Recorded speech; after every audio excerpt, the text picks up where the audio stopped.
اعوذ باللہ من الشیطان الرجیم بسم اللہ الرحمن الرحیم۔ تمام دیکھنے اور سننے والے ناظرین کو میری طرف سے السلام علیکم۔ بکری کا کچا دودھ ہونٹوں پر ملنے سے پھٹے ہوئے ہونٹ ٹھیک ہو جاتے ہیں۔ سردیوں میں باجرے کی روٹی کھانے سے طاقت بڑھتی ہے۔ 20 دانے کشمش کے رات کو پانی میں بھگو کر رکھ دیں اور صبح خالی پیٹ چبا چبا کر کھا لیں اور اوپر سے یہ پانی پی لیں، پھر رات کو اس کا شو دیکھیں۔ دہی میں عرق گلاب مکس کر کے رات کو چہرے پر لگانے سے چہرے پر موجود داغ دھبے ختم ہو جاتے ہیں۔ سانڈے کے تیل میں زیتون کا تیل ملا کر آلت کی مالش کرنے سے لوہے کے راڈ کی طرح سخت ہو جاتا ہے۔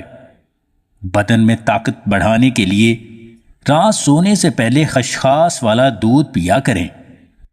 صبح سویرے کشمش اور بادام کھانے سے جسم مضبوط ہوتا ہے۔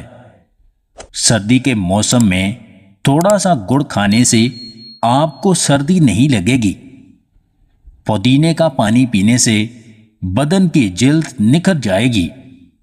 شلجم کھانے سے معدے کی بیماری ختم ہو جاتی ہے۔ سردی کے موسم میں روزانہ 3 دانے انجیر کے کھانا آپ کی صحت کے لیے بہت فائدہ مند ہے۔ گھٹنوں پر سرسوں کا تیل لگانے سے گھٹنے مضبوط ہوتے ہیں۔ ادرک کھانے سے بدن کی تھکاوٹ دور ہو جاتی ہے۔ سردی کے موسم میں روزانہ کم از کم 5 کھجوریں لازمی کھائیں، آپ کو تھکاوٹ محسوس نہیں ہوگی۔ سبز دھنیا کی چٹنی کھانے سے معدہ کبھی خراب نہیں ہوتا۔ دودھ میں ہلدی ڈال کر پینے سے سر کا درد فوری ٹھیک ہو جاتا ہے۔ مرد کو اپنی خوبصورتی سے کبھی اکسانا نہیں چاہیے۔ وہ کب انسان سے بھیڑیا بن جائے آپ کو اندازہ بھی نہیں ہے اس بات کا۔ اگر آپ کو ہماری یہ ویڈیو پسند آئے تو اسے لائک اور شیئر ضرور کیجیے گا، اور مزید ویڈیوز حاصل کرنے کے لیے دیسی ٹپس پوائنٹ چینل کو سبسکرائب کر لیں۔